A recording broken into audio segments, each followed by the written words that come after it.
Hey guys, welcome back to my channel. Again, my name is Jap. Kumusta po kayong lahat? So yan guys, maraming salamat po sa walang sawang pagsubaybay sa ating pong mga reading. And kung ikaw ay bago pa lang sa ating channel, mag-subscribe na po kayo. Then i-click mo na rin yung ating notification bell para lagi kang updated sa ating mga bagong upload. So guys, sa mga interesado naman sa ating private reading na sa description box below, yung link ng Facebook ko, yan, message niyo na lang ako guys. Ayan, baka kasi may makapansin ito. Kanina kasi naglo-lotion ako. Nalagyan siya, tapos ayaw na niya mabura. Ayan, pasensya na guys, okay? Tignan natin kanina ba itong love reading.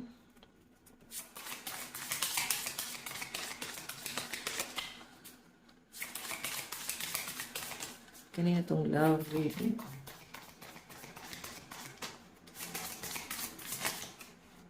Meron tayong King of Roses. The executive producer. Oh. So, piling ko guys, mataas yung posisyon ng person mo sa trabaho niya. No? Baka yan, executive producer siya. Or, pwede rin naman guys na magaling siya na magsalita, matalino. Hindi putyo-putyong tao lang, no? Okay. Tignan pa natin. Kumbaga parang hindi siya guys pwedeng maliitin eh. Love reading. Paano ba to? 8 of Mirrors. In your head. Nako, kaya masakit ang ulo mo dito kasi mukhang hindi ka mananalo sa person mo. I think yung person mo, dahil nga matalino siya, and pag nag-argue kayo, ikaw yung laging lumalabas na talo. Kasi hindi ka mananalo sa kanya eh. Walang magpapatalo. Parang ganon. Pwede ikaw na-stress ka kasi parang may point ka naman eh, pero hindi niya guys ina-accept na tama ka. Kasi lalaban niya pa rin kahit na mali siya. Nakikita ko rin guys na magaling magdrama yung person mo. Kumbaga magaling siyang umarte. Pwedeng yung mga pinapakita niya sa inyo is minsan hindi naman na guys totoo. Kaya medyo stress ka dito. You know, in your head. Baka kailangan mo magpa-massage para kahit pa paano natatanggal yung stress mo dyan. Okay, tingnan pa natin. Meron tayong Page of Lutes, The Daydreamer. Okay, meron kang inaambisyon, siguro sa career mo, ganun yung nakikita ko sa'yo. So, parang hindi ka nag-expect or aas sa taong to. Alam mo, napakasimple lang ng energy mo eh. So, nakikita ko sa inyo. And, masaya ka kahit na maliit lang yung meron ka. Basta nabubuhay eh. Ganyan ang nakikita ko sa inyo. So, daydreamer. Yan naman. Parang sa person mo kasi, kumbaga, ikaw, simple lang yung person mo, mataas yung ambisyon niya. Okay? Mataas yung gusto niyang mangyari. Pwedeng meron siya guys, ina-expect sa inyo na ito kaya mo tong gawin. Parang ganyan. Then ikaw, alam mo sa sarili mo na ito lang yung kaya mo. Pwedeng kaya mo nga gawin yon kung naman yung ina-expect niya sa inyo. Pwede kasi nangihinayang siya sa inyo. Baka kasi meron ka pinag-aralan. Tapos, hindi niyo naman guys talaga ginagamit. Kasi, mas pinupurso mo yung passion mo. Okay? Kaya parang nangihinayang din yung person mo. Okay? Yun nga lang kasi, si person mo, pwedeng mataas nga yung in-expect niya sa inyo. Parang, nare-respeto ka naman niya eh. Okay? Iniidolo ka nga nito eh. Meron tayong 3 of Roses, Next Destination. Okay, mukhang may travel sa inyo. Abroad ba to? May mga nagpaplanong mag-abroad dito? Sa pinapakita sa akin dito? Or, pwede naman guys na siya yung magta-travel papunta sa inyo. May biyahe kasi ako nakikita rito. Baka LDR kayo ni person. Ikaw kasi mataas yung pangarap mo para sa kanya din, no? So, walang bitterness kung ano man yung na-achieve niya sa buhay niya. Masaya ka sa kung ano man yung maabot niya para sa buhay niya. And, yun nga lang guys, ang nangyayari kasi ngayon, ayan, sumasakit yung ulo mo kasi pwedeng siya mismo nagmamataas na sa'yo. Okay? Tingnan natin. Kanina tong love reading.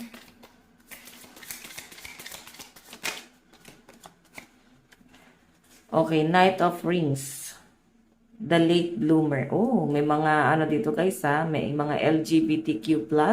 Yung iba sa inyo guys, hindi pa talaga nagkakajowa. Yung iba naman dito guys, parang late nyo nare-realize or late nyo na mas na-appreciate na, ay ganito pala kasaya magka-love life, no? Pwedeng dati hindi nyo naman guys talaga na-appreciate, no?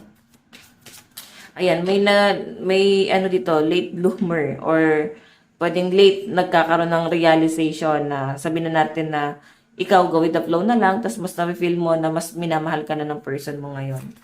Ganon. Tingnan pa natin.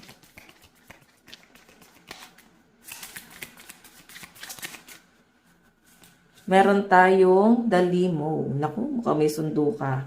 May biyahe ka talaga, no? Feeling ko pupuntahan ka ng person mo. Yan, no? Yung bottom of the deck natin. The Moon. I-date ka. Meron ako nakikita new person dito ha, sa mga single. Pwedeng new person to paparating sa inyo. Pero ang The Moon kasi guys, nagre-represent guys ng secret or pwede may pagkasinungaling, hindi nagsasabi ng totoo. So kung sino man to guys na ka-talking stage mo pa lang, nasa talking stage pa lang kayo. And pwedeng may pagkikita sa inyo, pwedeng hindi palagayan loob mo sa taong to. Yan, wag mo na guys pag-isipan, no? Kasi ang nakikita ko rito, pag nag-alangan ka sa isang tao, ibig sabihin, baka hindi maganda yung intention sa inyo. Since pinakita na talaga dyan, The Moon, I think hindi maganda intention sa inyo. Okay, nandun yung love, pero baka saktan ka lang din, di ba? The Moon kasi yan guys mapagkunwari ito. Tignan pa natin. Meron tayong The Bachelor. Okay. Ano guys, itong person na to, sa mga single ha, kung ikaw single na nakikinig ngayon, ayan, malakas ang energy ng mga single pala dito. Oo. Pwede kasi na itong taong to, parang medyo, ano siya, secretive, paano pa ba? Parang medyo pa mysterious, ganun yung effect niya. Then, paswabe, ano ba to? Parang may pagka ganyan. Ayan, tignan mo na lang. Okay? Baka kasi ang dating guys, parang may pagkamayabang sa akin Ganun yung feeling ko Parang ang dating niya guys, mahangin, mayabang. So, maano ka sa taong to guys. Baka manlumo ka dyan. Okay, tignan pa natin. Meron tayong ay no, possessive, 'di ba? Kokontrolin ka lang nito. Pwedeng ilagay ka pa sa third party or baka naman guys na may jowa pala or baka kayo hiwalay lang. Pwedeng ginagawa kang rebound na tong taong to or sabihin na natin guys na napanakit butas, sa madaling sabi, no? Okay? Pwede kasi daw guys na bumalik pa yan dun sa person niya kung ex niya na yon, tapos ikaw yung ginagawa niyang libangan. Okay? Pwede naman ikaw tong tinatanong ko na kahihiwalay mo lang, di ba? Ikaw tong kinakausap ko na kahihiwalay mo lang, then baka attach ka pa dun sa ex mo, tas meron kang panakiputas. So, pwede nyo guys i-reverse yung energy. Pag ganyan guys, wag nyo pahirapan yung isang tao. Di baling kayo na yung masaktan, wag lang kayo makapanakit. Kasi sabi ko nga sa inyo guys, kung nakikinig kayo sa reading natin, karmic year po ngayon. Oo. Mahirap gumawa ng kasalanan ngayong taon. Okay, mabilis ang karma. Okay? Sige, titignan pa natin. Additional message. Ayan, may sing-sing dito. King of Rings. The Jewelry. Jewelers pala. Sorry. Tabi muna natin to dito. Additional message po, Spirit Guide. Iba sa inyo guys, parang may mga ina-entertain. Huwag kayo mag-focus sa iisa. Ayan, pagka nasa pag-entertain ka pa lang, wala ka naman jowa. So, may privilege ka pa niyan guys, kumausap ng iba't ibang tao. Pero huwag nyo naman gagawin pag may jowa na kayo. Kasalanan na yon, diba? Alam nyo naman yan. Kasi, humahanap ka Humanap ka ng tamang tao Okay? So, walang masama na mag-explore ka. Walang masama doon. So, ang masama doon, guys, pag sineryoso ka nung isa. Okay, kung nasa tatlo yung kausap mo, okay lang yan. Hindi mo naman jowa Nasa talking stage pa lang naman. Wala pa naman siguro mga sweet words, diba? Okay? Tignan natin. Additional message. Meron tayong the Fool. Ayan, sinasabi rito guys, hinay-hinay ka lang sa mga gagawin mong desisyon, lalo na sa connection mo dito sa taong to. Since naka-reverse to mo, ang alam mo naman yung ginagawa mo. Okay? Malaki ka na, alam mo na yan. Tingnan pa natin, meron tayong, ayan, lumalabas pa rin talaga yung the Moon. Okay, huwag kang mag-focus dito sa taong to kasi medyo may pagkasinungaling to. Pwedeng pagdududahan mo yung taong yan. Meron tayong Guardian of Wands. Okay? So, ito kasi guys, parang ano lang guys more on temptation. Baka natatempt lang siya sa inyo. Pwede nagagandahan sa katawan mo. Parang, alam mo na yon, gusto niya guys ng something doon sa connection. Parang friends with benefits, no? Okay? So, titignan natin guys, yung nararamdaman na yun dito. Guardian of Wands, malakas ang fire sign, Aries, Leo, Sagittarius. Okay. Titignan natin yung nararamdaman ng person mo sa'yo.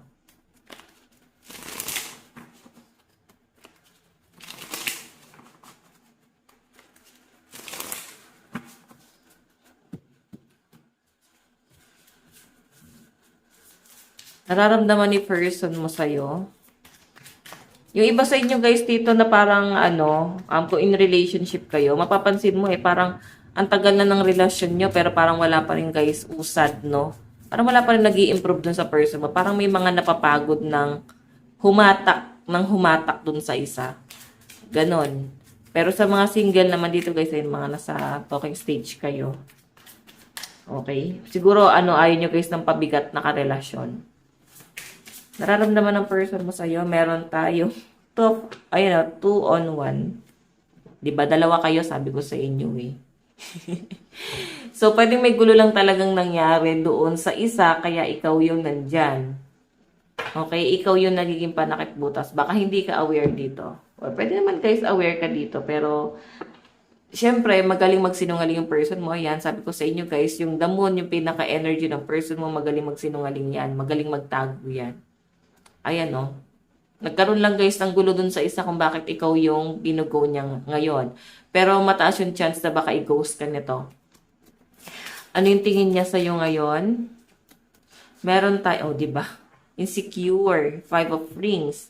So talagang tinatarget ka niya. Ayan, malaki ang insecurity ng person mo. Ayaw niya guys na parang maliitin nung nakaalitan niya, no, nung person niya.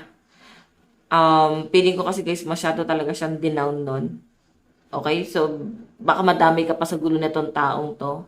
Ayan, kung ikaw tong nakaka-relate sa reading natin, siguro mas maganda na maglaylo ka, lumayo ka, wag mo saktan yung sarili mo. Okay? Matadamay ka sa gulo nitong taong to. Ikaw yung mahihirapan dito. Okay? Malakas kasi yung insecurity nitong taong to doon sa person niya doon sa ex niya or kung sino man yung Poncio Pilato na yon. Malaki yung insecurity niya. Then, meron siyang pinapatunayan. Okay? Tignan natin.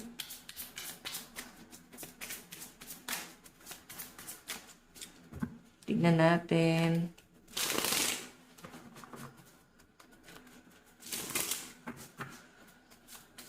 Ano naman yung magiging hakbang ng person mo dito sa relasyon na to? Itong person mo, ano plano niya? Diba, the cocktail party. Sabihin, sa kasiyahan ka lang niya gusto kasama. Oo. The cocktail party, Masaya ka lang kasama sa mga party, go with the flow ka siguro. Ikaw yung tipo ng tao na hindi mahirap ayain, travel. Ganun ganun yung nakikita ko dyan. Okay? So, cocktail party. Yung gagawin niya rito, guys, wala parang pag hindi na masaya, pwede ka talagang iwan.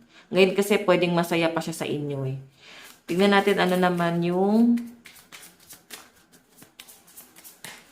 ano naman yung outcome sa side ni person. Meron tayong the lovers. Yung camera guy. Diba? Magaling siyang umarte. Magaling siyang magpanggap. Okay, kukunin ko lang tong ating dice. Magaling to magpanggap guys. Kasi ito yung naka-reverse. Okay? Tignan natin, zodiac sign sa side ni person. Ayan, meron tayong Cancer, Gemini, Aries, Taurus, Leo, and Virgo energy. Meron tayong Aquarius, Pisces, Gemini, Cancer, Aries, and Taurus energy. What else? Libra, Scorpio, Sagittarius, Virgo, Leo, and Capricorn. Sa side mo naman.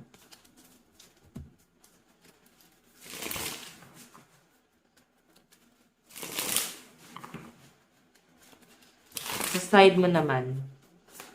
Ano yung nararamdaman mo sa person mo? Meron tayong Knight of Rings. The late bloomer. Ayan. Naku, yung iba sa inyo, pwedeng nagjowa kayo ng straight, no? Pwedeng straight ka, pero pwedeng may nare-realize ka na parang bisexual yata ako. Parang ganon. May mga bisexual dito. May mga LGBTQ+. So, iba naman sa inyo, guys, pwede naman na talagang paano ba? Pwedeng ganon talaga. Talagang nasa LGBTQ+ talaga kayo. Alam mo talaga sarili mo, bata ka pa lang.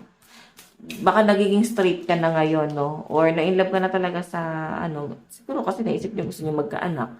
O yung iba naman sa inyo, guys, pwedeng kaya late bloomer, pwedeng parang matandang dalaga or matandang binata. Hindi talaga, guys, nagkaanak, hindi talaga nagkaasawa kasi nag-focus sa career or pwedeng hindi niyo talaga, guys, naging intention noon. Then, pwede ngayon nyo, guys, nare-realize na, ay, masarap pala magmahal. Parang ganyan. Okay? Tingnan natin, guys, sa side mo pa rin, ano yung tingin mo sa person mo. Kasi parang may mga realization ka. So, I think gusto mo talagang mag-explore. Gusto mo parang mag-experiment. Kung legit ba itong nararamdaman mo na to, parang ganyan. Tingnan natin.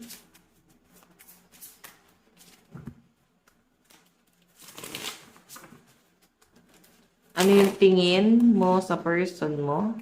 Tingin mo kay person. Meron tayong insecure. So, nakikita mo naman, ramdam mo naman pala eh. Pero baka nag-hesitate ka kasi parang baka hindi naman ganun. Baka napagdududahan mo yung sarili mong instinct, no? Na kahit na ramdam mo na kung ano yung intention niya, ramdam mo na kung ano siyang klase ng tao, pero doubt ka pa rin doon sa nararamdaman mo. Pero nakikita mo na. Parang medyo may pagka-insecure nga tong taong to. Pwedeng na-insecure siya sa nagagawa mo or kung ano mang meron ka. Pwede nga nagiging mayabang siya. Okay? To be continued. Naku, magpapatuloy pa rin to. Kasi bago pa lang. Ito ha, may mga bago pa lang dito. Talaga. Ano naman yung magiging plano dito sa relasyon na to? Meron tayong Tattletale, Five of Mirrors. Ayan, no? So, ito kasi guys, sabi nila parang naninira eh. So, may maninira dito sa connection nyo, may sisira sa relasyon nyo. Or pwede ikaw nakaka-feel na baka ako yung panira sa relasyon nila. Ganun eh. Mafe-feel mo na baka ikaw talaga yung panakip butas, no? Baka ikaw talaga yung nagiging third party dito. Okay? Yung magiging plano mo kasi rito guys, tattletale. I think kaalis ka dito kasi na-feel mo parang may sumisira or hindi talaga guys kampante dito sa relasyon na to. May something talaga. Tingnan natin ano naman yung outcome. Outcome sa side mo. Next destination, di ba? Mag-change ka eh. Parang okay lang yan, madam. Parang kung tinatanong mo dito, parang okay lang yan, madam. Alam na namin yung gagawin namin. So, nire-remind lang kita. Baka kasi nakakalimutan mo. So, ayan, next destination. So, parang magpapas ka sa tao to. Hindi ka manghihinayang dyan. Parang ganon. Parang siguro, ano lang din talaga, nagiging libangan mo lang. Okay, zodiac sign sa side mo. Meron tayong Sagittarius, Libra, Scorpio, Aquarius, Pisces, and Capricorn. Aries, Cancer, Gemini, Taurus, Pisces, and Aquarius. Ayan, Libra, Capricorn, Pisces. Lakas ng Pisces dito ha. Taurus, Leo, and Sagittarius. Okay, saan na papunta tong relasyon na to? Kuha tayo ng tatlong card. Meron tayong Four of Pentacles. Collaboration to. Meron tayong Eight of Pentacles. So, ito guys ha, lumalayo ka oh. Pwede may mga iniiwasan ka. Mga kaibigan, para mas gusto mo yung private. Ayun, yun ang nakikita ko sa inyo. Mas pinipili mong maging payapa ngayon. Aalis ka rin sa mga toxic na kaibigan. Pwedeng kasi itong taong to, nasa circle of friends nyo lang. Kaya parang pati mga friends mo, may iwasan mo. Okay, message ni person sa'yo. Meron tayong, I know I was a distraction from your pain. It was my fault, but I blame you. And sometimes I stay awake thinking about you. So yun guys, ito lang po ang inyong daily love reading. Bukas po lahat. God bless and love you all. Bye-bye.